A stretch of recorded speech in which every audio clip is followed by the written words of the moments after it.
El ex primer ministro italiano Silvio Berlusconi ha muerto este lunes en el Hospital San Raffaele de Milán a causa de la leucemia que padecía desde hace tiempo.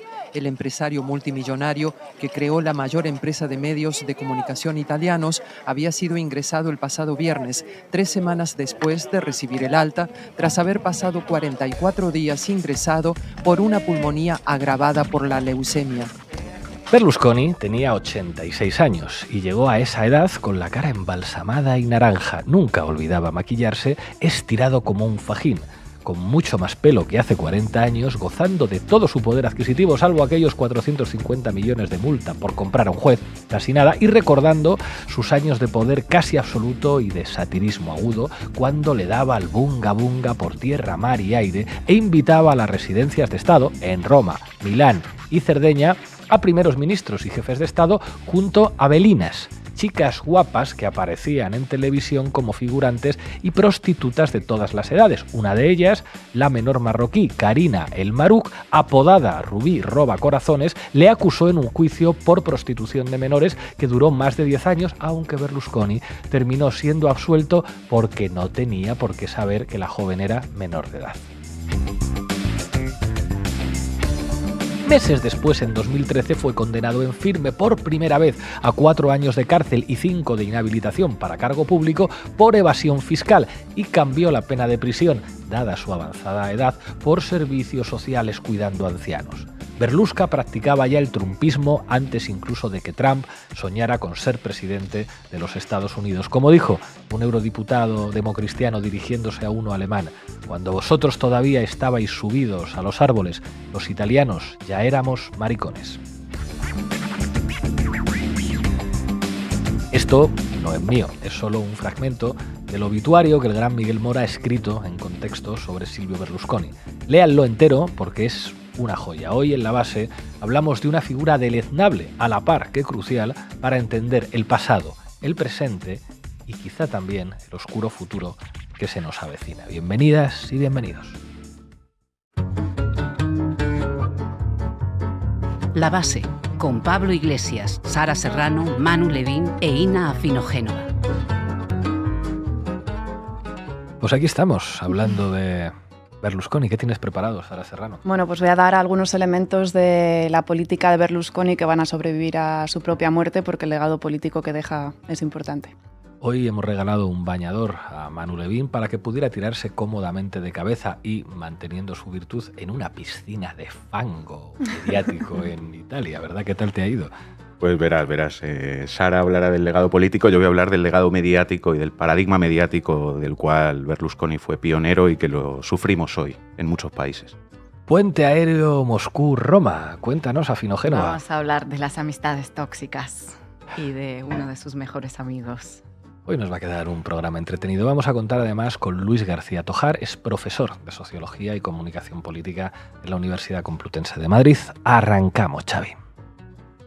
La Base de datos. Informa Sara Serrano. Avanti, compañía.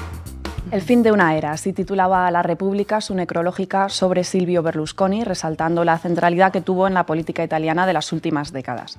Pero lo cierto es que este titular omite que muchas de las transformaciones políticas impulsadas por Berlusconi han venido para quedarse y sobrevivirán a su propia muerte. Es lo que algunos han definido como berlusconización de la política y que se caracteriza por la personalización, el redimensionamiento del papel de los medios, la corrupción, las tendencias antipolíticas y el papel preponderante de la televisión. Un sistema formalmente democrático, pero materialmente corrupto. ¿Y cuál es el legado político de Berlusconi que podrías destacar? Bueno, quiero centrarme en 3 aspectos. El primero es el concepto de partido-empresa. Cuando Berlusconi funda Forza Italia, el país estaba inmerso en el mayor escándalo de corrupción de su historia, el proceso judicial conocido como Tangentopoli, y que afectaba a los principales partidos políticos italianos. El sistema político de partidos italiano de la posguerra, la tríada formada por la Democracia Cristiana, el Partido Socialista Italiano y el PC, había colapsado y de sus cenizas surgió el partido empresa de Berlusconi. Su partido, Forza Italia, se alejaba de los partidos tradicionales de masas y se fundó bajo criterios puramente empresariales, como si se tratase de una startup. De la selección de los 276 candidatos que presentó en sus listas de cara a las elecciones generales, se encargó la agencia de publicidad Publitalia. De la gestión del partido se hicieron cargo los ejecutivos de su holding empresarial, Fininvest. Se estructuraba jerárquicamente en torno al líder dueño y carecía de órganos de control democrático. Berlusconi había creado el primer partido político a partir de una empresa comercial en Europa. Y con este experimento político ganó las elecciones de 1994. Una vez más, Italia demostraba ser un laboratorio político. En los años 20 fue la cuna del fascismo, experimento que se exportó posteriormente a buena parte de Europa. En los años 90 creó el partido empresa con Berlusconi. La privatización de la democracia estaba ya en marcha.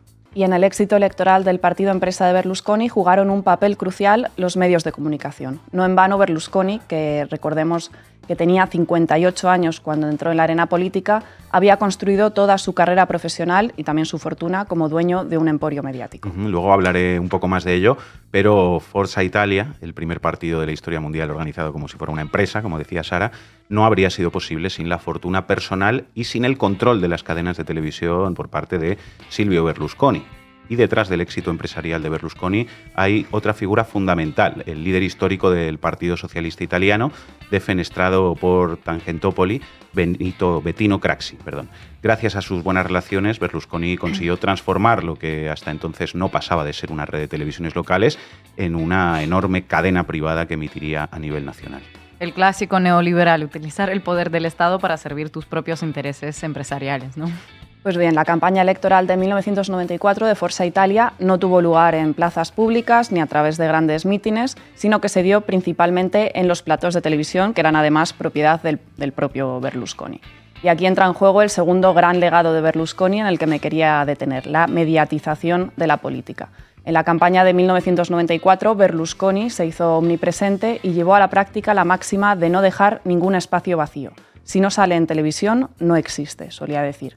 Concedía entrevistas a todas las televisiones y radios, su rostro empapelaba todas las vallas publicitarias de la campaña y dedicó una ingente cantidad de recursos a realizar spots de campaña creados además bajo criterios eminentemente mercadotécnicos. Eslóganes sencillos, fácilmente memorizables, repetición de un mismo símbolo y una elección de colores que se asociaba a la victoria y a la idea de progreso. Hay un capítulo muy interesante, el capítulo sobre Italia de Nuevo Viejo Mundo de Perry Anderson, en el que se habla de cómo el Partido Comunista Italiano en los años 80 infravaloró el papel del tipo de medios de comunicación que se estaban creando en Italia en los años 80 y que definirían la comunicación del futuro. También hay una escena mítica de la película Aprile de Nanni Moretti que sintetiza también muy bien la miopía de la izquierda italiana a la hora de entender la importancia de dar la batalla en los medios de comunicación. En ella, un Moretti indignado grita al televisor ante el espectáculo de un debate televisivo en el que Berlusconi apabulla al líder de la izquierda, a Massimo D'Alema, arrugado en un sillón e incapaz de articular palabra. Aunque está en italiano, creo que se entiende bastante bien y que merece la pena que lo escuchemos. Non mi far vedere che tortura questa campagna elettorale. Speriamo che finisca presto. D'Alema, reagisci. Il problema oggi di questo paese è che dei giudici che sono nella magistratura perseguono degli avversari politici e non dovrebbe in un paese che vuole essere democratico essere consentito che chi è impegnato ideologicamente possa aprire delle inchieste e giudicare colui che considera un nemico politico. Questo è il momento drammatico. D'Alema, rispondi, non ti far mettere in mezzo sulla giustizia proprio da Berlusconi.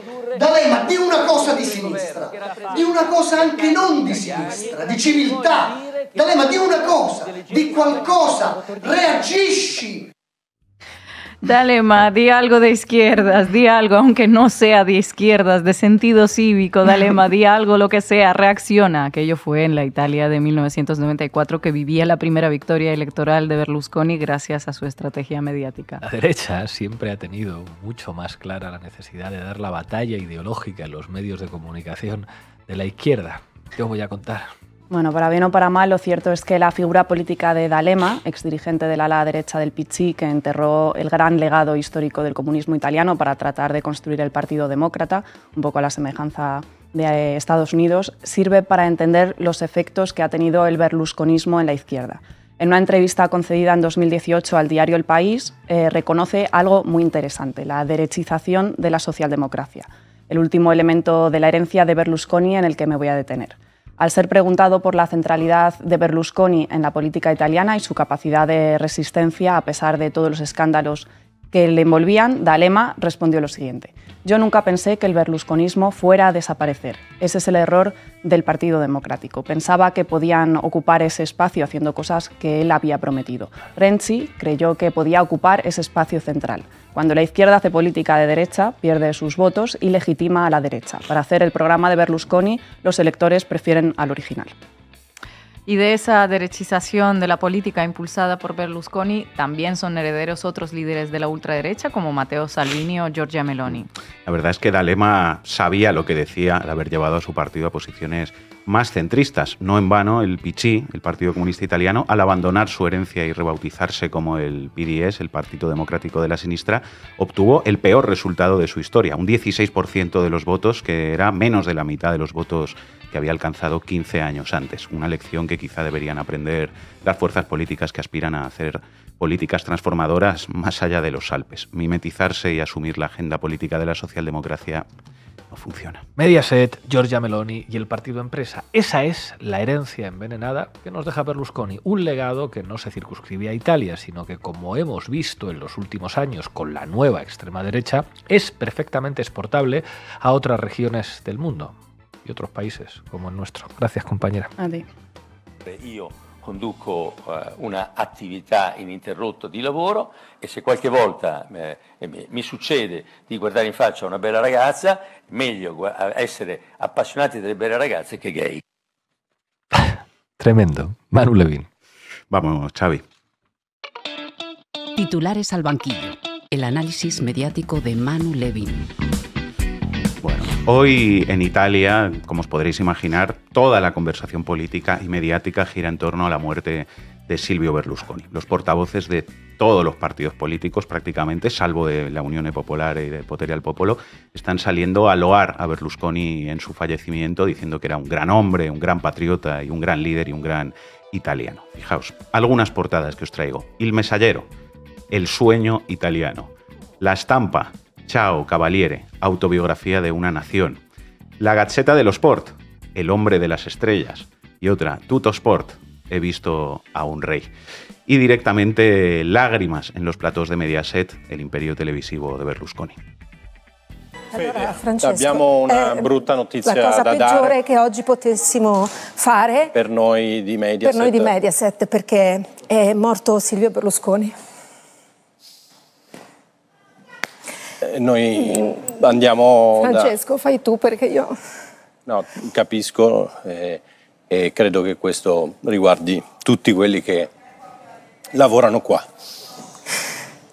Non abbiamo ancora... Abbiamo Davide Loretti, sì. Abbiamo Davide Loretti in collegamento, penso, se me lo confermano, no, non ce l'abbiamo. Dalla regia, dall'ospedale San Raffaele. Guardate, abbiamo preso la notizia anche noi adesso, quindi... Chiudiamo qui, c'è il TG5. C'è lo speciale ovviamente del TG5 e grazie per averci seguito. Grazie Fede. Ciao Francesco. Italianos, Berlusconi ha muerto. Total, como si hubiera muerto Franco, ¿no? O Jesucristo directamente. Y un dato que no tiene nada que ver con todo esto que se puede ver y escuchar en los grandes medios en Italia. Según una encuesta de hoy mismo, Forza Italia, el partido de Berlusconi, sube del 8 al 13% tras el fallecimiento de su fundador. Tremendo. ¿Hay algún periódico en Italia que no alabe a Berlusconi? Pues la verdad es que poca cosa, teniendo en cuenta, claro, que el panorama mediático italiano no es mejor que el nuestro y la izquierda tiene entre 0 y nada de espacio. Ya habéis visto que hasta la prensa deportiva está en modo homenaje a Berlusconi y hasta las webs de prostitución lo despiden hoy, cosa que nos sorprende, claro. Escort Advisor, chao Silvio. Qué puto asco. Buena cantidad de biodraminas has tenido que tomar hoy. Traed una palancana por si tiene que vomitar. No lo sabes tú bien. Una por cada tele que tenía este señor, o sea que imagínate, sobredosis. Quería que nos fijemos hoy un poco en los medios italianos, mirando hacia atrás, con un poco de perspectiva, para entender mejor, con algunos ejemplos que os he traído, que están en italiano, pero que creo que se entienden bien y, bueno, los hemos subtitulado también, para que entendamos un poco mejor lo que ha significado Berlusconi a nivel mediático. Antes quiero que escuchemos unas palabras del propio Silvio Berlusconi en septiembre de 2019. Dale al play, Xavi. Il centrodestra l'abbiamo inventato noi. Nel 94 noi decidemmo di scendere in campo con la destra, cioè con la Lega e con i fascisti, che gli altri partiti, il pentapartito che aveva governato l'Italia dai tempi dell'inizio della Repubblica, avevano tenuto fuori da quello che si chiamava l'arco costituzionale. Non avevano mai permesso che Lega e fascismo entrassero al governo. Li abbiamo fatti entrare noi nel 94, li abbiamo legittimati noi, li abbiamo costituzionalizzati noi. Bueno, a los fascistas los legitimamos nosotros, los constitucionalizamos nosotros, más claro, agua. Ya ves. ¿Y cuál fue el principal instrumento de Berlusconi para ganar las elecciones y para legitimar y constitucionalizar a los fascistas para poder gobernar con ellos? Su imperio mediático. Porque este tipo seguramente fue el pionero de un determinado paradigma mediático que es el que domina nuestra época y que es seguramente su principal legado en términos políticos. Mediaset Italia controla Canale 5, Italia 1, Rete 4, 20 Mediaset, La 5, Italia 2, Iris, 27, Mediaset Extra, Top Crime, Focus, TGcom 24, Boeing, Cartoonito, Mediaset Infinity y las versiones en HD de las generalistas. Argumento de izquierdista perdedor. ¿Qué tendrá que ver tener decenas de televisiones, radios y periódicos con tener éxito político? Esto solamente lo piensan los perdedores. Con una buena estrategia, sonriendo mucho y dando datos, se puede derrotar a un imperio televisivo perfectamente, ¿verdad? Ya, claro que sí. Pero bueno, aquí lo que vemos es que la ideología de Berlusconi se ha transmitido por televisión en Italia durante 30 años, hasta en la información meteorológica, ¿no? Atención, 7 muertos en Palermo a causa de las inundaciones y de los comunistas. Sí, pues pensarás que estás haciendo una exageración. Ahora verás que no. Uno de los principales ingredientes de la estrategia mediática de Berlusconi tiene que ver con algo que escribió hace unos días en Contexto Gerardo TC en referencia a la realidad española. Os lo quiero leer y ahora volvemos a Berlusconi. Decía Gerardo en esta columna, titulada Así opera la derecha televisiva, lo siguiente. Igual ya no lo recuerdan, pero antiguamente la política televisada era un asunto de los informativos y no de los programas de entretenimiento. Es decir, para acercarse a la política, Mahoma tenía que subir a la montaña, ajustar la antena para ver el informativo y poner a trabajar las neuronas para entender qué cojones es una prima de riesgo, cómo se actualizan las pensiones o quién es el ministro de X cosa. Eso era antes, decía Gerardo TC, de que Mahoma quedase sepultado por la montaña que decidió ir hacia él. El viaje ha sido progresivo. En la última década, a medida que el brazo político de la derecha iba perdiendo capacidad, derrotado en lo económico tras el colapso financiero de 2008 y en lo emocional con ETA desaparecida, su brazo televisivo iba ganando músculo hasta llegar a la actual vigorexia. Bertín, sentado en el sofá de casa haciendo desfilar en prime time regado con vinitos a políticos y artistas de su cuerda, no era más que el pistoletazo de salida de lo que sería el gran despelote, poner el entretenimiento de cadenas generalistas al servicio de una ideología de derechas incapaz de ganar una discusión en el terreno político desde la consolidación de Internet y, por tanto, la sencilla comprobación de datos. Las grandes cadenas, concluía Gerardo TC, han tocado la corneta y han hecho lo nunca visto, usar espacios de entretenimiento para condicionar el voto. El tradicional disimulo ha muerto. Se llama trumpismo y viene fuerte. Lúcido, como siempre, nuestro compañero Gerardo TC. Así es. Gerardo decía ahí que ese panorama mediático que describe con mucha precisión se llama trumpismo.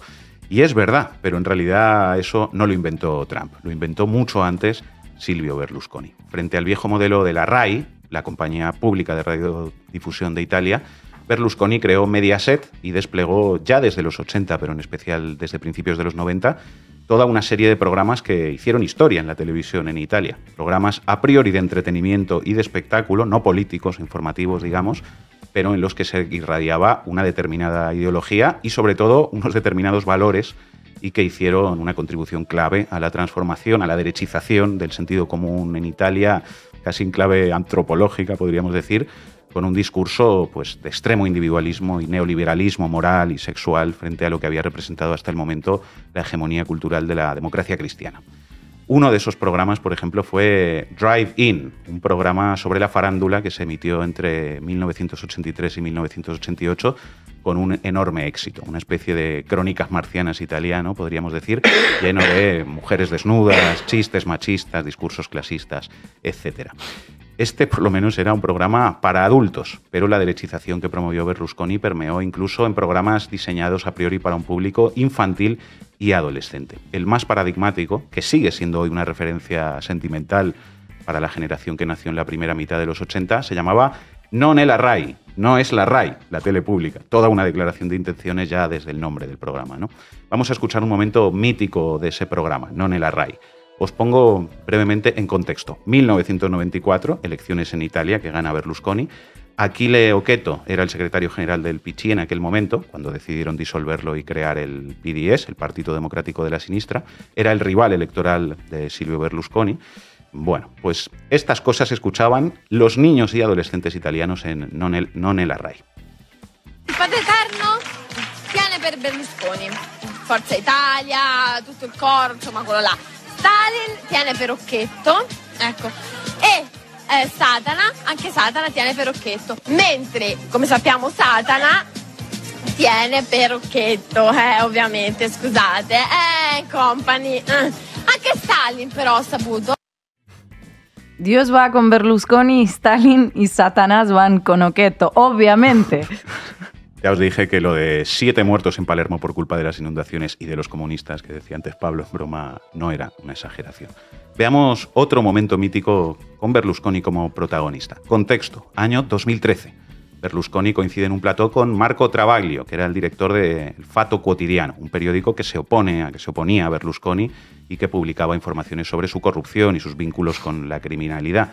Hoy Fatto Quotidiano apoya al movimiento Cinque Stelle. De hecho, hay quienes dicen que su director, Marco Travaglio, es un poco el cerebro detrás de Giuseppe Conte. Bueno, pues Berlusconi ataca a Travaglio en el plató y acaba limpiando su silla con un pañuelo antes de sentarse él como quien limpia mierda, ¿no? Dale al play, Xavi. Condanna per diffamazione un diffamatore professionista. 10. Ma cosa dice? 10. Allora Sallusti cos'è? 10. Cos'è? Jack lo squartatore! Ma non dica sciocchezze, abbiamo fatto una battaglia anche in difesa di Sallusti. Lei fosse il peggio, ma è ancora peggio del peggio. Sono peggio del peggio, no, guardi, non gliela do la mano. Quando fa così, non se la merita. Non mi piace questa cosa. Che lei non piace a me. Lei si fa imbeccare dai suoi scrittori. Perché lui si fa imbeccare dai suoi amici giudici che gli passano il copia e incolla. Lei dovrebbe essere un po' superiore, no? Se fosse così. 10 condanne per diffamazione. Questo è il sta buttando via una trasmissione. Però le rispondo io adesso. Sta buttando via.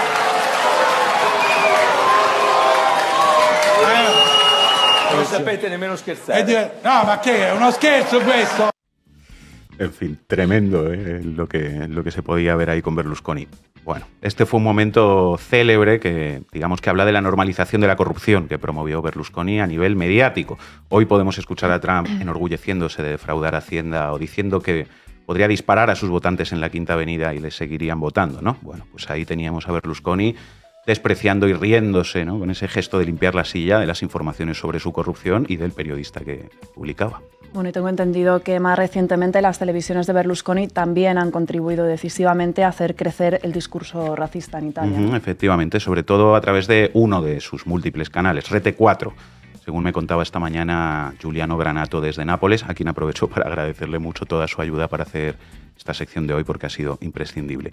Rete 4 efectivamente ha trabajado en los últimos años para promover valores racistas, lo cual explica en gran medida el auge que experimentaron primero Salvini y después Meloni, hoy socios de gobierno del partido de Berlusconi. Claro, porque Berlusconi fue uno de los primeros que entendió que para gobernar necesitaba legitimar y fortalecer a los ultras y girar el sentido común general hacia la derecha, que es lo mismo que sucede hoy en España. A los fascistas los legitimamos nosotros, los constitucionalizamos nosotros, decía en el vídeo que nos habían puesto antes.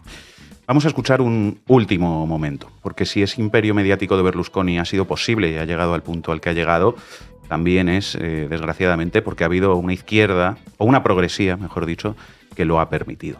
2003, Luciano Violante, que era el portavoz parlamentario de Democrazia di Sinistra, partido progre, digamos, afirma que en 1994 hubo un pacto con Berlusconi para que sus canales de televisión, su posición dominante del panorama mediático, se respetara y no se tocara en el caso de que cambiara el gobierno. L'onorevole Berlusconi sa per certo che è stata data la garanzia piena, non adesso, nel 1994, che non sarebbero state toccate le televisioni quando ci fu il cambio di governo. E lo sa lui e lo sa Loro Letta.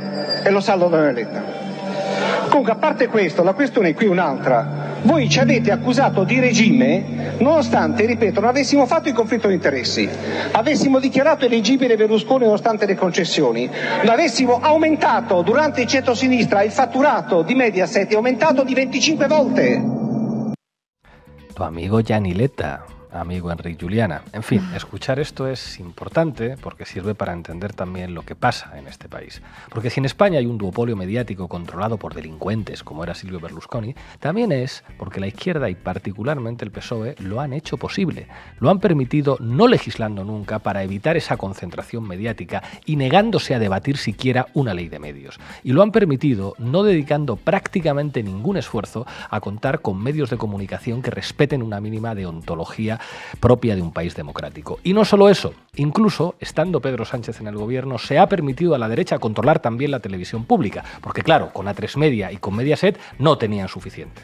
Y espera que todavía puede ser peor porque Mediaset ahora también se quiere comprar la cadena SER. Pues nada, lo que faltaba, efectivamente. Esa situación, esa perlusconización del panorama mediático y, por lo tanto, del panorama político en España, es una de las causas fundamentales de que hoy, a pesar de que tengamos el récord histórico de empleo, 20,8 millones de afiliados, la inflación más baja de la Unión Europea, 3,2%, el PIB creciendo al 3,8% frente a una eurozona en recesión, las campañas electorales en este país giren en torno a ¿qué? En torno a ETA y a los ocupas, que te vote, chapote. El discurso reaccionario está hasta en el rosco de pasapalabra y la derecha tiene muchas posibilidades, por lo tanto, de ganar las próximas elecciones. Berlusconi ha muerto, sí, pero su legado mediático sigue más vivo que nunca y es un peligro para las democracias. Gracias, Manuel. Hay que decir que es el empresario, uno de los empresarios más importantes de Italia, un político de primer nivel italiano, y en el mundo del fútbol fue un revolucionario con el Milan de los años 80 y principios de los 90. Bueno, y supongo que yo espero la confirmación de nuestros compañeros, pero esta casa pues también está de luto. Vámonos a Roma, que por lo menos cenamos una pasta rica los cuatro allí. ¿Cuándo nos vamos a Italia? Soy más de Vitello Tonato, pero... Vamos, Xavi. Claro. Vale. ¿Para qué me invitan? El análisis internacional de Ina Afino-Génova. Para mí, Silvio fue una persona muy querida, un amigo de verdad. Siempre me ha fascinado su sabiduría, su capacidad de tomar decisiones mesuradas a largo plazo, incluso en las situaciones más complejas. Cada encuentro con él me cargaba de su increíble energía vital, de su optimismo y su sentido de humor. Su partida es una pérdida irreemplazable y un dolor enorme. Atentamente, Vladimir Putin. Así se refirió ayer Vladimir Putin a Silvio Berlusconi en un telegrama de condolencias que le envió al presidente de Italia, Sergio Mattarella. Me emociono. Se conocieron durante la cumbre de G8 en Génova en 2001 y desde entonces empezaron a verse con cierta regularidad. Berlusconi iba a Rusia a las fiestas de cumpleaños de Putin. Putin, en un encuentro bilateral, le mandó saludos cordiales de sus dos hijas que habían sido sus invitadas el verano pasado. Vamos, que esa amistad no fue ningún secreto ni en Rusia, ni en Italia, ni en ningún sitio. Ninguno de los dos la ocultaba y siempre que la prensa les preguntaba sobre esa relación la han confirmado. Berlusconi la definió como una relación personal. Putin dijo que el magnate italiano era su amigo y aliado y también uno de los últimos mohicanos de la política europea. Siempre he sentido por su parte un deseo sincero de construir relaciones interestatales independientemente de la coyuntura interna de la que ya habéis hablado. Eso dijo Putin en una entrevista a Corriere della Sera en 2015. Ya sea por esa relación personal o por el deseo sincero de construir relaciones interestatales, por negocios, que hubo muchos y de ello hablaremos, o por una mezcla de todo, pero lo cierto es que Berlusconi durante años ha ejercido de intermediario entre instituciones, empresas, estados occidentales y Moscú. Desde antes de conocer a Putin, de hecho, ya en 1994, recién llegado a presidente del Consejo de Ministros de Italia, invitó al entonces presidente de Rusia, Boris Yeltsin, a la cumbre del G7 en Nápoles, y ese fue el primer paso hacia la transformación del G7 en G8. Y a Berlusconi también se le atribuye haber descongelado las relaciones entre George Bush hijo y Putin. Sí, en 2002, con su mediación, se fundó un organismo impensable para los tiempos que corren. El Consejo Rusia-OTAN se creó sobre el acta fundacional Rusia-OTAN, firmado en 1997, que establece que ninguna de las dos partes percibe a la otra como enemigo. Increíble. Se suponía que sobre esa idea se construirían las relaciones dentro de ese consejo y que sería un mecanismo eficaz para no solo poner punto y final a la Guerra Fría, sino también para cooperar en ciertos asuntos de seguridad internacional. La verdad es que visto desde 2023 parece de coña, ¿no? Eso sí, pero el Consejo funcionó durante 6 años. Hubo un parón en 2008, luego de la guerra de 3 días entre Rusia y Georgia. En 2014, tras la anexión de Crimea, esa amistad se terminó definitivamente. Terminó la amistad con la OTAN. La amistad de Berlusconi con Putin siguió, de hecho, pese a todo, gozando de muy buena salud. Eso es. En 2014, en una entrevista al periódico alemán Die Welt, Berlusconi dijo que entendía los motivos por los que Donetsk y Lugansk se declararon independientes, por ejemplo, y en 2015, tras la anexión de Crimea, visitó la península, se paseó por ahí en compañía de Putin, se reunió con descendientes de la diáspora italiana, en fin. Bueno, tras esta visita, el Servicio de Seguridad de Ucrania le vetó la entrada en el país por 3 años. En 2010, entre los incontables cables diplomáticos filtrados por Wikileaks, nos enteramos de que esa amistad y las regulares reuniones con Putin no eran bien recibidas ni en Washington ni en Bruselas. Hillary Clinton llegó a pedir informes sobre esos vínculos. La relación personal entre Putin y Berlusconi es otro elemento clave de las relaciones entre Rusia e Italia, ya que la familia de Putin pasa largas temporadas en la mansión de la familia Berlusconi en Cerdeña, a expensas de Berlusconi. Rusia obtiene importantes beneficios económicos de Italia, acceso a sus equipos y tecnología, un mercado estable de petróleo y gas, y a cambio le ofrece a Italia buenas condiciones para acceder a los suministros de gas y a los mercados de Asia Central. En la embajada italiana nos dijeron que los lazos económicos entre los dos países son demasiado fuertes como para que se altere la postura política de Italia con respecto a Rusia. Todo eso lo leemos en un cable diplomático enviado desde Moscú a Washington, y sí que eran muy fuertes esos vínculos económicos. El periódico La República le atribuye a Berlusconi el hecho de que las empresas italianas Eni y Enel comprasen el 20% de acciones de Gazprom durante la subasta de activos de Yukos, empresa de Mikhail Jodorkovsky, el oligarca que estuvo preso durante 10 años en Rusia y ahora es uno de los líderes de la oposición en el exilio. La amistad ha sido tan ampliamente debatida, tanto en Rusia como en Italia, que el dramaturgo y Nobel de Literatura italiano Dario Fo le dedicó una pieza titulada Anóbalo bicéfalo, con una trama hilarante en la que Berlusconi decide presidir un congreso de médicos especializados en trasplantes, invita a su amigo Putin y en medio del congreso el recinto es asaltado por terroristas que disparan a muerte a Putin y hieren a Berlusconi, que se queda con medio cerebro. Los médicos entonces deciden salvar al italiano implantándole la mitad del cerebro de Putin, y cuando ese Frankenstein se despierta no se acuerda de nada y su mujer intenta refrescarle la memoria, quién es, qué ha hecho, de dónde ha salido, con quién se codeó. En la Rusia de 2000 la obra fue llevada al teatro bajo el título Berlus Putin. Suponemos que no duró mucho, ¿verdad? No duró mucho pese a esa estrecha amistad. A Berlusconi lo han percibido como el abogado de Putin, en una ocasión incluso se autodefinió como tal, y en ruedas de prensa conjuntas ha llegado en varias ocasiones a interrumpir a periodistas mientras le hacían preguntas incómodas a Putin sobre el caso de Jodorkovsky, por ejemplo, o sobre sus relaciones personales con la gimnasta rusa Alina Kabayeva. En 2022, luego de la invasión rusa en Ucrania, tuvo un momento de catarsis cuando dijo sentirse profundamente decepcionado por el comportamiento de Putin, que ha asumido una gravísima responsabilidad ante el mundo entero. Estamos ante una agresión sin precedentes de un país neutral que lucha por su libertad. Esto es lo que dijo. La amistad entre Berlusconi y Putin siempre ha sido una de esas cosas que se le ha achacado al exmandatario italiano como una más de sus excentricidades y de sus asuntos turbios. Puede ser, pero la verdad es que Putin ha tenido buenos aliados en Europa y no solo es Silvio, fue Silvio. También se llevaron bien con él presidentes como el español José María Aznar o el que fuera canciller alemán Gerhard Schröder, así como varios cancilleres austríacos aprovecharon su cercanía para ganar dinero en empresas estatales de Rusia hasta muy poco tiempo antes de la invasión. Lo de Berlusconi no fue una gran excepción. Muchos otros dirigentes miraron con ojitos envenenados a Putin hasta no hace tanto tiempo. Gracias, compañera. Berlusconi está siendo juzgado porque vive con mujeres. Si hubiese sido homosexual, nadie le habría tocado. Tremendo. Bueno, hoy contamos con Luis García Tojar, profesor de Sociología y Comunicación Política en la Universidad Complutense. Muchísimas gracias por atender a La Base. Hola, buenas tardes, buonasera. ¿Cómo definirías el legado de Silvio Berlusconi en términos mediáticos? Pues yo creo que yo utilizaría el término precursor, realmente. Creo que buena parte de algunos de los trazos fundamentales de la política contemporánea los prefiguró en su carrera política. Fijaros que hasta Berlusconi el papel típico del magnate mediático era influir desde atrás. Era lo que hacía, por ejemplo, Rupert Murdoch. Mantener una posición fuera de foco desde la que se pudiera tener una influencia empresarial, política, decisiva.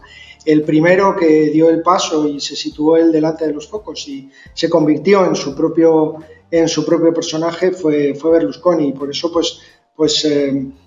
buena parte de los fenómenos de políticos mediáticos de nuestro tiempo le deben a Berlusconi el haber creado el arquetipo. ¿Qué tal, Luis? Muchas gracias por atender a La Base. Yo te quería preguntar por cuál ha sido el papel político de Mediaset en lo que se refiere ya a nuestro país, a España.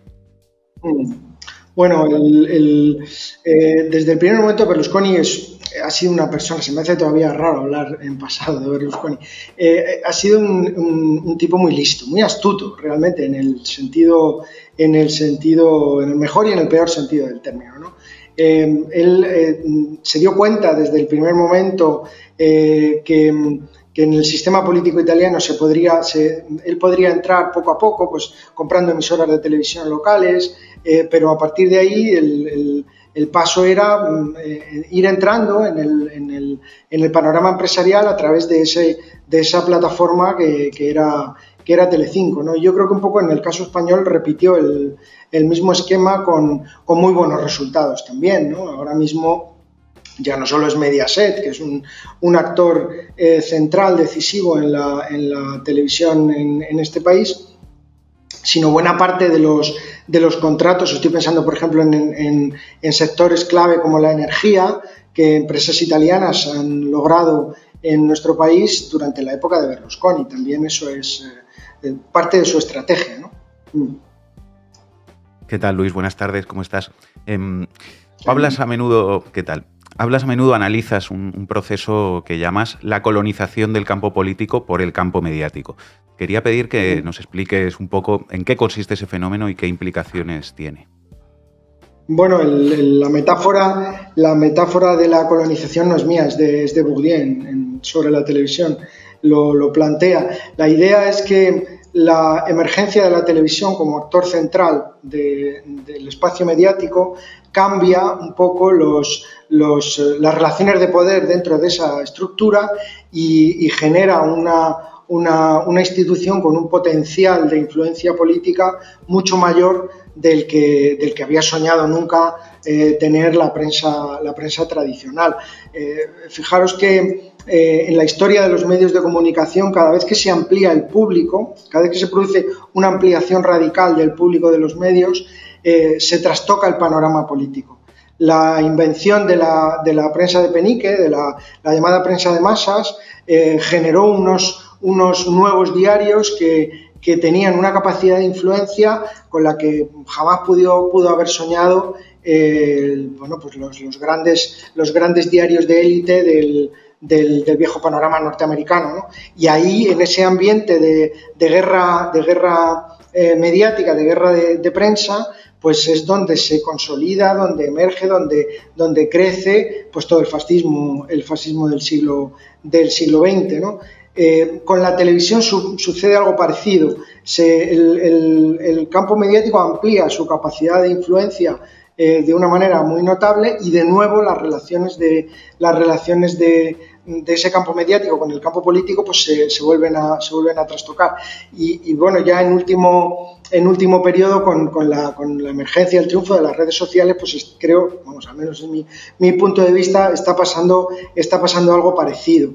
En cierto sentido es como si la televisión se independizara de las fidelidades políticas y pasara de ser de actor dominado a actor dominante dentro del campo.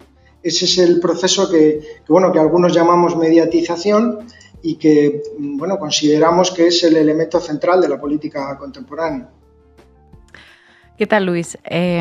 ¿Influyó de alguna manera el imperio mediático de Berlusconi en los medios de comunicación internacionales? No sé, como Rupert Murdoch con la cultura de tabloids o Ted Turner con las CNN. Y si influyó, ¿cómo se manifestó esa influencia? Bueno, Berlusconi es también el padre, digamos, de un género televisivo. Antes lo comparabais con Crónicas Marcianas. Bueno, pues es un poco esa televisión de entretenimiento irreverente, no sé cómo llamarlo. Creo que hay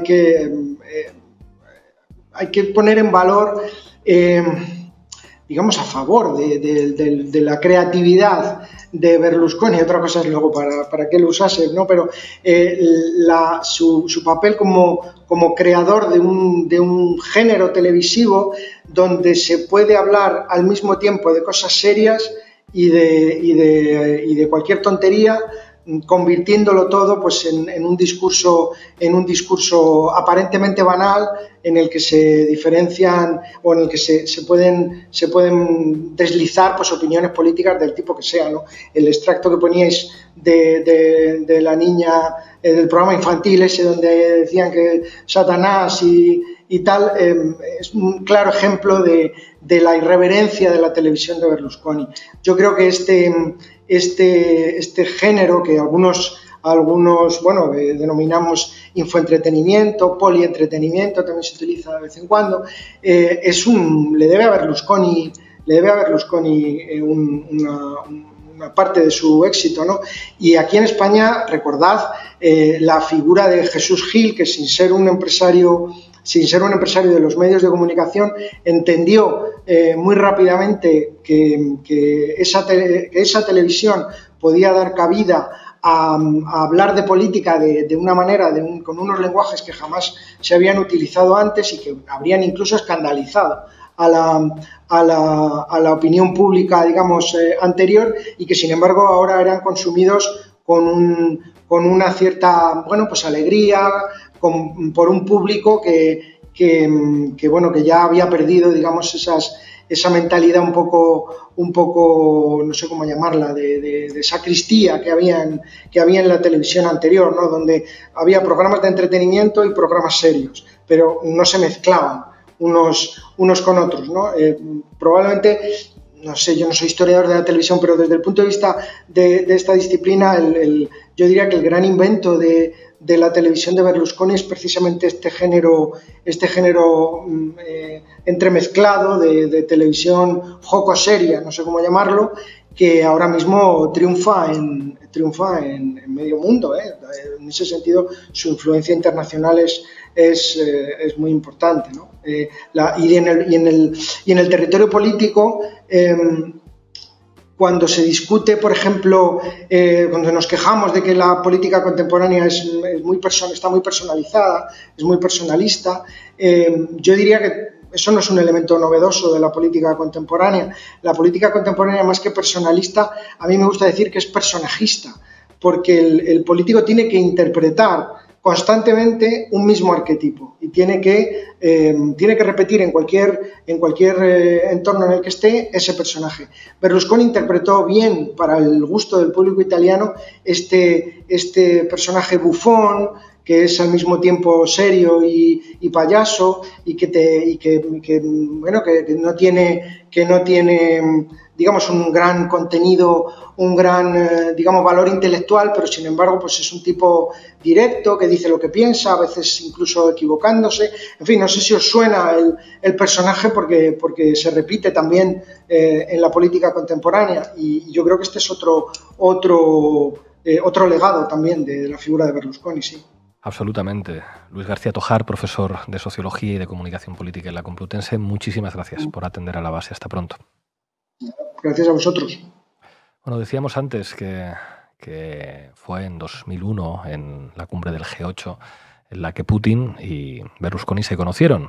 Yo estuve allí con unos cuantos jóvenes de todo el mundo manifestándome contra el G8, contra Putin y contra Berlusconi. Hoy quería terminar con una canción que es un homenaje a todas aquellas personas que estuvieron en Génova en 2001 manifestándose por un mundo mejor. Es un tema de los AK-47, Genova Soli di Notte. Hasta mañana.